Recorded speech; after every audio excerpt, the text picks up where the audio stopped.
이 시간 성인성서 연구의 자리로 나오신 여러분들을 주님의 이름으로 축복하고 환영합니다.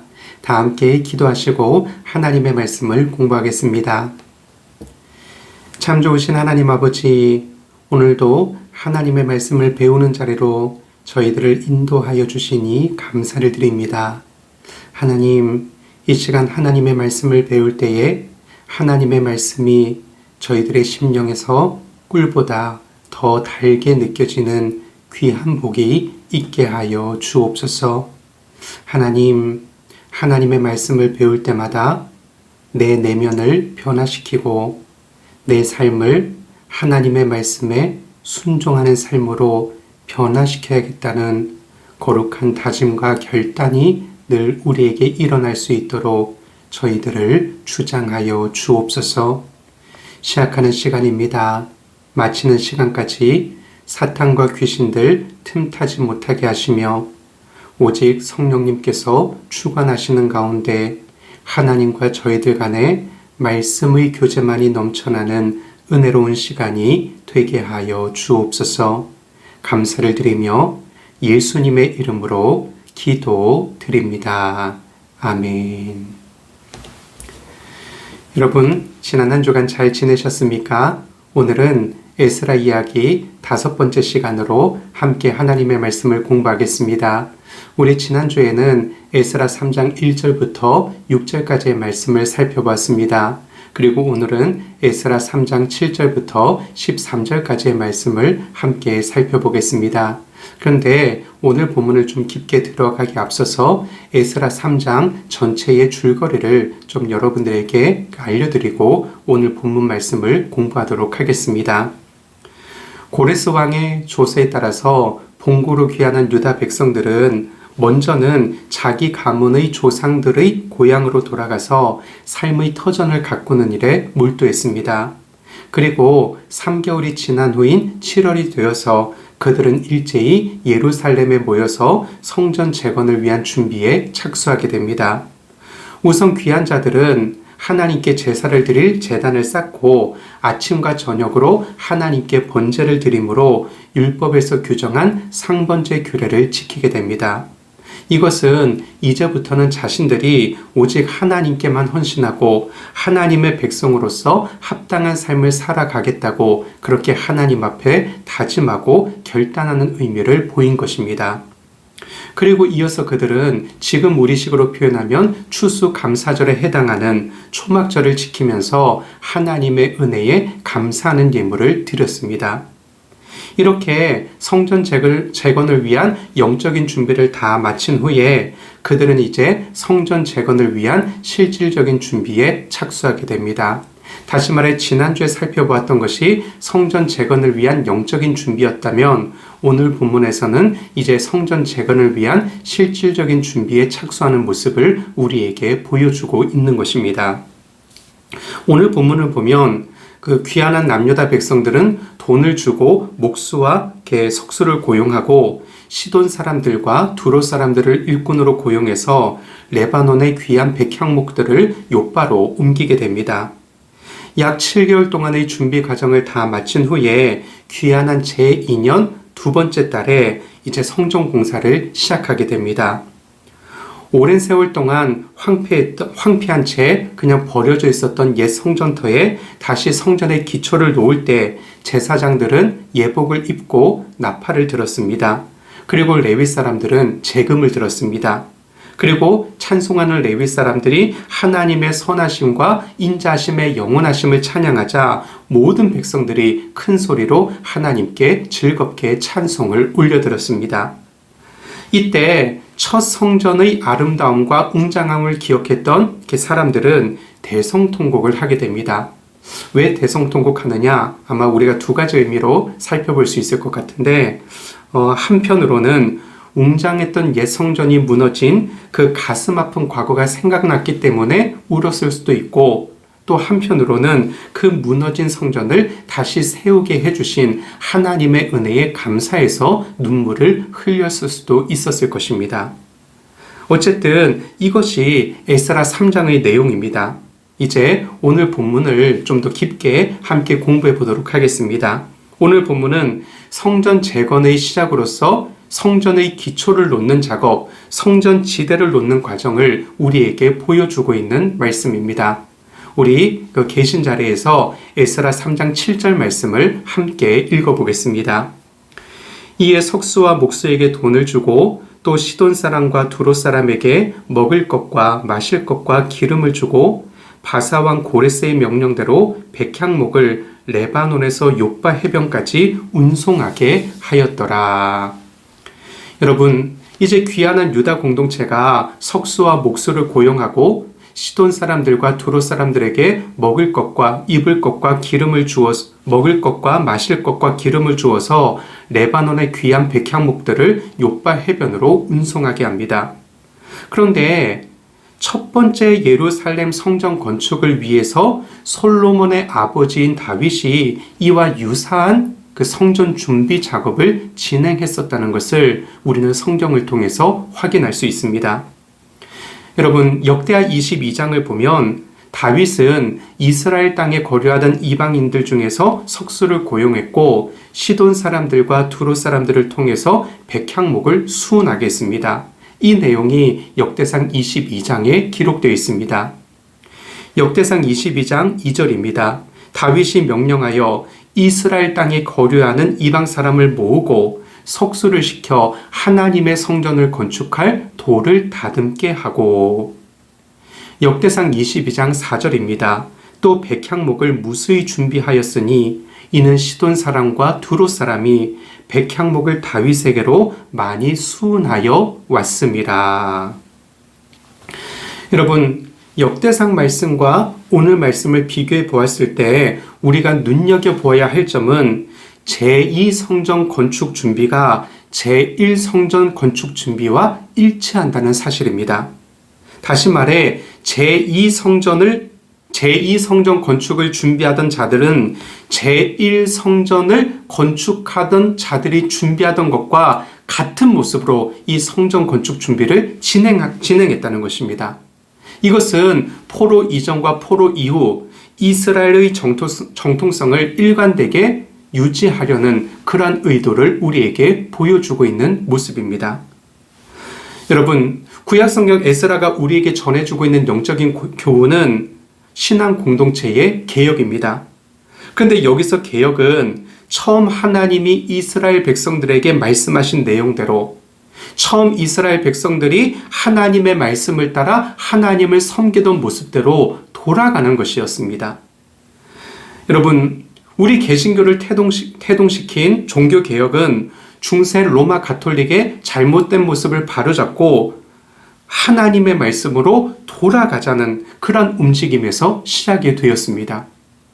여러분, 우리가 흔히 말하는 초대교회의 모습으로 돌아가자, 기본으로 돌아가자, 본질로 돌아가자, 다시금 하나님의 말씀으로 돌아가자 하는 것이 바로 다 신앙적인 개혁을 의미하는 것입니다. 지난주에 우리는 귀한 자들은 골라 공동체가 모세 오경에 기록된 대로 아침과 저녁에 하나님께 번제를 드리는 상번제 규례를 다시금 회복했고, 또 모세 오경에 기록한 규례대로 초막절을 지켰다는 내용을 살펴보았습니다. 그리고 오늘 본문은 이 귀한 공동체인 골라 공동체가 제2성전 건축을 준비하는 과정을 제1성전을 건축하기 위해 준비하던 과정과 흡사하게 진행했다는 모습을 우리에게 보여주고 있습니다. 이것은 귀한 자들이 옛 조상들이 하나님을 바르게 섬기려던 그 처음의 모습으로 돌아가고자 하는 신앙의 개혁을 단행했다는 모습을 우리에게 알려주고 있는 모습입니다.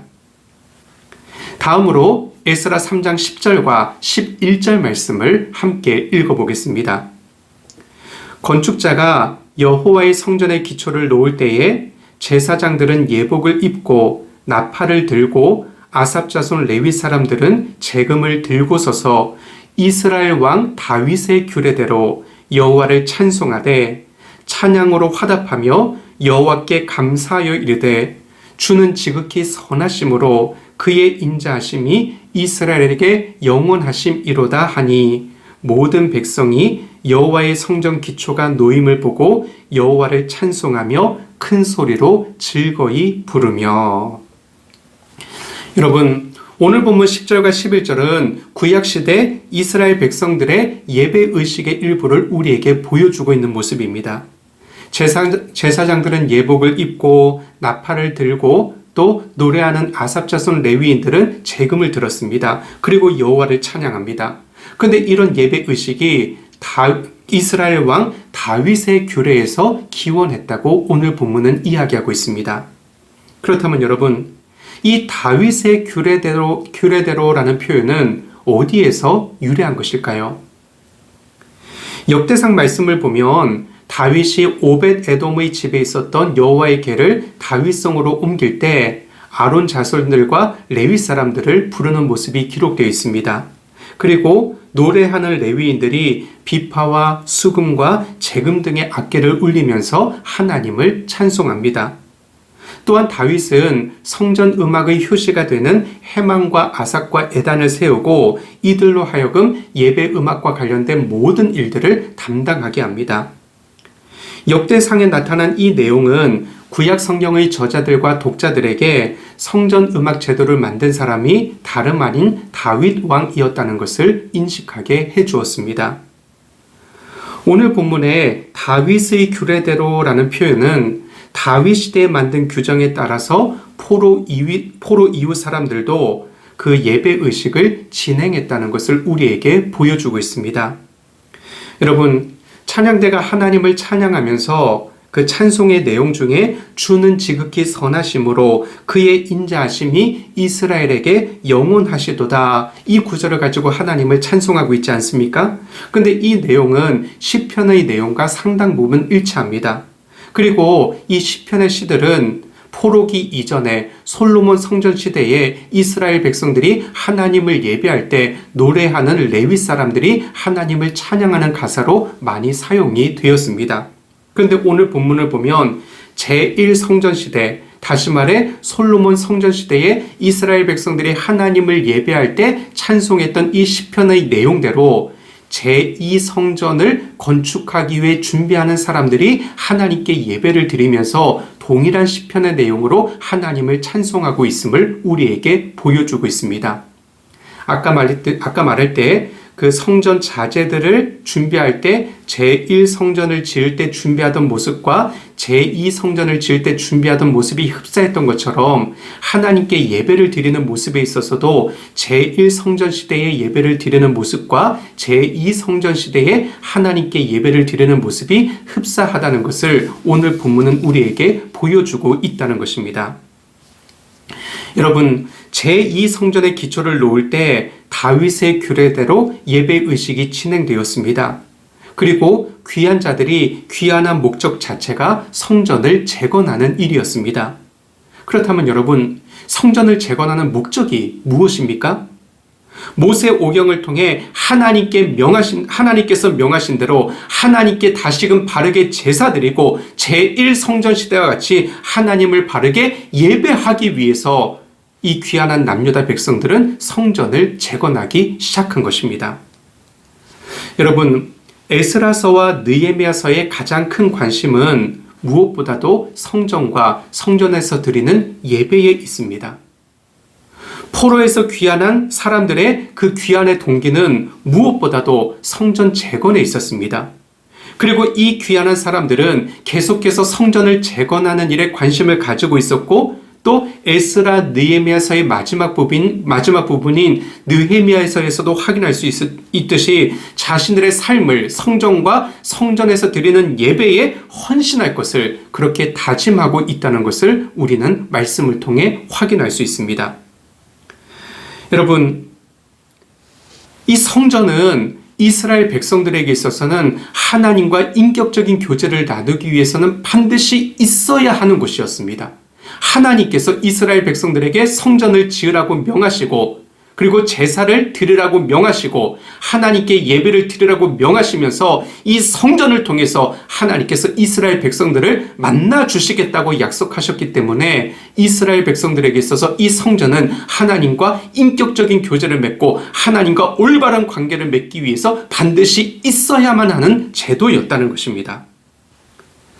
그래서 포로에서 귀환한 이후에 남유다 백성들이 가장 먼저 한 일이 뭐냐?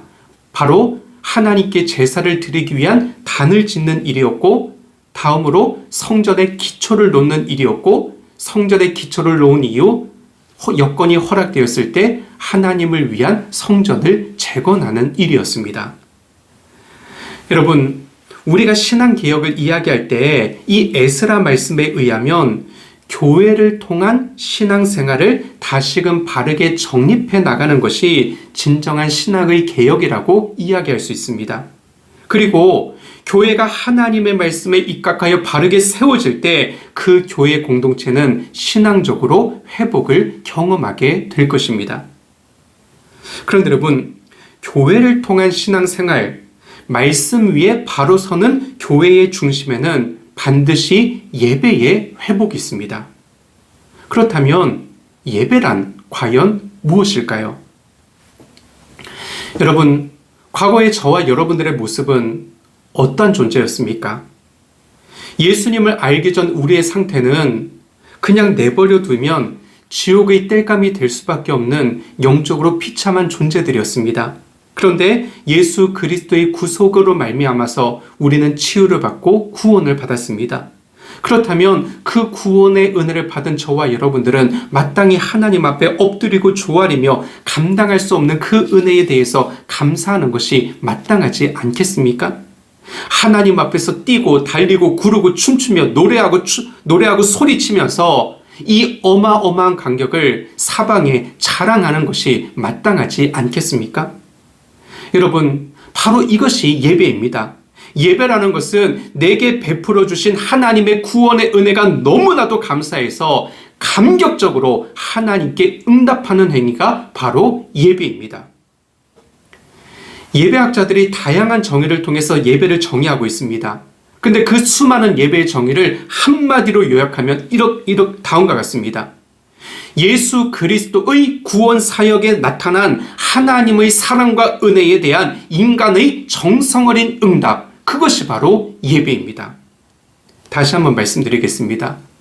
예수 그리스도의 구원 사건에 나타난 하나님의 사랑과 은혜에 대한 인간의 정성 어린 응답이 바로 예배입니다. 여러분, 예배학자들마다 다양한 역사적인 배경과 또 그 학문적인 배경을 가지고 있기 때문에 다양한 예배의 정의가 등장합니다.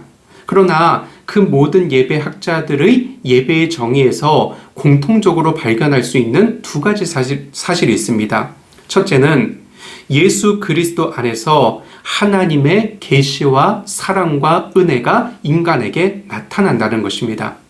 그리고 두 번째가 예배란 예수 그리스도 안에서 보여주신 하나님의 계시와 사랑과 은혜와 은총에 대한 인간의 응답이 예배라는 것입니다. 많은 예배학자들의 예배에 관한 정의가 있지만 이 시간에는 두 사람의 그 예배학자의 정의를 우리가 좀 살펴보겠습니다. 여러분, 침례교 예배신학자로 프랭클린 지글러라는 예배학자가 있습니다. 그런데 이 지글러는 예배의 정의를 다음과 같이 내리고 있습니다. 예배는 예수 그리스도 안에 나타난 하나님 자신의 인격적인 계시에 대한 인간들의 인격적인 신앙에서의 정성 어린 응답이다. 좀 쉽게 풀어보면 본질적으로 예배는 그리스도 안에서 갖게 되는 하나님과 인간과의 교제라는 것입니다. 그리고 인간이 하나님께 예배를 드린다는 것은 예수 그리스도 안에서 나타나신 하나님의 놀라운 사랑에 대한 인간의 정성 어린 응답의 행위가 바로 예배라는 것입니다. 장로신학대학교에서 오랫동안 예배학을 가르치신 정장복 교수님은 예배를 이렇게 정의하고 있습니다. 예배란 피조물인 인간이 하나님의 구원의 역사와 수많은 은총에 감격하여 그 하나님을 경외하며 찬양하며 감사하며 봉헌하려는 피조물의 응답적인 행위이다. 이 정의를 좀 더 쉽게 풀어보면 예배의 대상인 하나님의 은총을 깨달은 하나님의 백성들은 참된 감사와 찬양과 헌신과 고백의 응답을 드릴 수밖에 없다는 것입니다. 특별히 예수 그리스도를 통한 성육신 사건과 구속 사건과 그리고 부활 사건 속에서 보여주신 그 하나님의 구원의 은총은 너무나도 뚜렷한 계시이기 때문에 구원받은 인간들은 하나님 앞에 나와 감격적인 응답의 행위를 드릴 수밖에 없는데 그것이 바로 예배라는 것입니다. 그렇다면 여러분, 예배를 다시 한번 정리하면 어떻게 정리할 수 있겠습니까? 예배란 예수 그리스도의 구원 사건에서 나타난 하나님의 사랑과 은혜에 대한 인간의 정성 어린 응답으로서 최상의 가치와 영광을 하나님께 돌려드리는 행위가 바로 예배입니다. 다시 한번 말씀드리겠습니다. 예배란 예수 그리스도의 구원 사건에서 나타난 하나님의 사랑과 은혜에 대한 인간의 정성 어린 응답으로서 최상의 가치와 영광을 하나님께 돌려드리는 행위가 바로 예배입니다. 사랑하는 여러분, 하나님이 우리를 창조해 주셨습니다. 성자 예수님이 우리를 구원해 주셨습니다. 성령 하나님이 지금도 우리를 도우시고 인도해 주십니다. 그렇다면 이렇게 창조의 은혜와 구원의 은혜와 인도의 은혜를 베풀어 주시는 삼위일체 하나님을 여러분은 마음과 정성과 힘과 목숨을 다해서 예배하고 계십니까? 그런데 오늘 본문에서도 알 수 있는 바와 같이 하나님을 예배할 때 반드시 필요한 요소가 있습니다. 그것은 바로 하나님을 향한 찬송입니다. 그렇다면 여러분, 찬송은 무엇일까요? 우리가 이렇게 예배, 찬송 늘 우리 입을 통해서 내뱉는 말이지만 그 의미와 정의를 우리가 좀 알고 있으면 우리의 신앙생활에 큰 도움이 될 것입니다. 여러분, 찬송은 하나님을 높이고 사모하고 기리는 마음 자세의 표현이라고 정의할 수 있습니다. 다시 한번 말씀드리면 찬송은 하나님을 높이고 사모하고 기리는 우리 마음 자세의 표현이라고 정의할 수 있습니다. 여기서 우리는 찬송의 두 가지 요소를 확인할 수 있습니다. 하나는 하나님을 향한 마음이고 또 한 가지는 그 마음의 표현이라는 것입니다. 여러분, 이런 하나님을 향한 우리의 마음 자세가 구체화되기 위해서는 다양한 외적인 표현이 필요합니다. 그런데 대개 이 표현은 세 가지 방식을 통해서 나타납니다. 첫째, 하나님을 향한 우리의 찬양의 마음은 말로 표현할 수 있습니다. 이것은 그 시편들 가운데 하나님을 높이는 시들에서 발견할 수 있고 또한 우리가 기도할 때 하나님을 사모하는 마음을 기도에 부각시킴으로써 이렇게 표현할 수 있는 모습입니다. 둘째로 목소리와 음악을 통해서 하나님을 향한 찬양의 마음을 우리는 외적으로 표현할 수 있습니다. 여러분, 예배 시간에 우리가 피아노나 오르간 반주에 맞추어서 이렇게 찬송가를 부르지 않습니까? 바로 이 음악에 맞추어서 찬송가를 부르는 것이 하나님을 향한 우리의 마음을 외적으로 표현하는 아주 중요한 방식입니다. 세 번째로 우리의 동작을 통해서 우리의 마음을 하나님께 표현할 수 있습니다. 이것은 주로 구약 성경에 많이 이렇게 나오고 있는 모습인데 하나님을 향해서 높이 손을 든다든지 아니면 손뼉을 친다든지 또는 하나님 앞에서 춤을 춘다든지 이러한 모습을 통해서 하나님을 향한 우리의 마음을 외적으로 표현할 수 있는 것입니다. 여러분들, 이 세 가지 방법 중에서 우리가 보통 찬송, 찬양이라고 이야기할 때에는 두 번째 방법을 주로 의미합니다. 다시 말해 우리의 목소리와 악기와 음률과 음악을 통해서 하나님을 향한 우리의 마음을 외적으로 표현하는 것, 이것을 우리가 보통은 찬송 또는 찬양이라고 이야기합니다. 그런데 여러분, 찬양하다, 이것을 사전에서 살펴보면 아름답고 훌륭함을 크게 기리고 드러내다 라고 정의하고 있습니다. 그리고 찬송하다라는 단어는 미덕을 기리고 칭찬하다라고 정의하고 있습니다. 그리고 찬양하다, 찬송하다라는 단어를 설명할 때 동일하게 이렇게 나타나는 표현인 기리다라는 단어는 뛰어난 업적이나 바람직한 정신 또는 위대한 사람을 칭찬하고 기억하다라는 정의입니다. 그리고 칭찬하다라는 단어는 좋은 점이나 착하고 훌륭한 일을 높이 평가하다 그런 뜻입니다. 그렇다면 여러분, 쉽게 말해서 찬송이란 하나님을 칭찬하는 것입니다. 우리가 다른 사람이 잘한 일에 대해서 인정해주고 표현해주는 것을 칭찬하다라고 얘기하지 않습니까? 마찬가지로 하나님께서 잘 하신 일 또는 하나님이 나에게 잘 해주신 일에 대해서 하나님 참 잘하셨습니다. 참 감사합니다. 이렇게 하나님을 칭찬하는 것이 바로 찬송 또는 찬양이라고 쉽게 정의할 수 있습니다. 그리고 이 칭찬의 핵심은 바로 표현에 있습니다. 그렇다면 여러분들은 하나님을 적극적으로 찬송하고 있습니까? 하나님께서 나에게 창조의 은혜를 베풀어 주셨습니다. 구원의 은혜를 베풀어 주셨습니다. 인도의 은혜를 베풀어 주셨습니다. 우리가 이 땅을 살아가면서 하나님께서 우리에게 수많은 도움을 베풀어 주시고 나를 위해서 수많은 좋은 일들을 행해 주셨습니다. 그것에 대해서 우리가 하나님 참 잘하셨습니다. 참 감사합니다. 이렇게 적극적으로 표현하면서 하나님을 찬양하는 인생을 살아가고 있느냐는 것입니다. 그런데 여러분, 우리가 하나님을 찬양하기 위해서는 하나님께 감사하는 마음이 있어야 합니다. 이것은 당연한 이치입니다. 하나님께 감사하는 내용과 마음을 밖으로 드러내어 표현하는 것이 곧 찬송이기 때문입니다.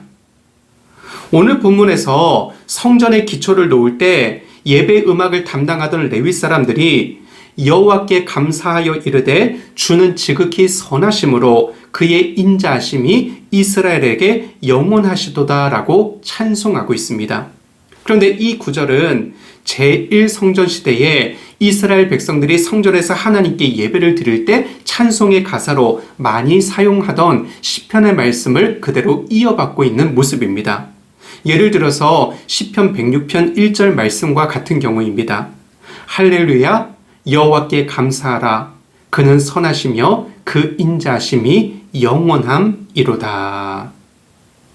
여러분, 우리가 하나님께 감사해야 하는데 우리가 하나님께 감사해야 하는 이유는 하나님은 우리에게 선하신 분이시며 우리를 향한 하나님의 인자하심은 영원하시기 때문이라는 것입니다. 여러분, 오늘 본문에서 음악을 담당하는 레위 사람들은 주님은 선하시다라는 말씀으로 하나님을 찬양하고 있습니다. 근데 주는 선하시다. 이것이 무엇을 의미하는 말일까요?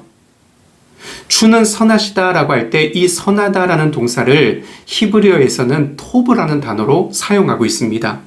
그런데 이 히브리어 토브는 동사로도 사용되고 명사로도 사용되고 형용사로도 사용되는 단어입니다. 그리고 토브는 아주 넓은 뜻으로 활용되고 있는 단어입니다.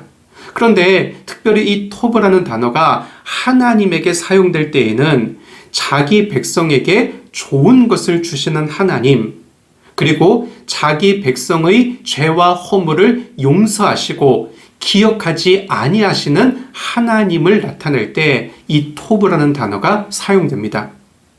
그리고 특별히 이 토브라는 단어가 하나님에게 사용이 될 때에는 하나님을 두려워하고 하나님께 피하는 자들에게 하나님께서 베풀어 주신 은혜를 바로 이 토브, 선하다라고 표현하는 것입니다. 따라서 오늘 본문 11절의 주님은 선하시다라는 찬양은 좋은 것을 주시는 하나님, 자기 백성의 죄와 허물을 용서하시고 기억하지 않으시는 하나님, 하나님을 경외하고 하나님을 피하는 자들에게 은혜를 베풀어 주시는 하나님, 이 하나님을 찬송하고 있는 내용이라는 것입니다. 또한 오늘 본문에 인자하심이라는 단어가 나타납니다. 여러분, 우리말 성경에서는 인자하심이라고 번역하고 있는데 이 히브리어 단어에서는 이 단어가 바로 헤세드입니다.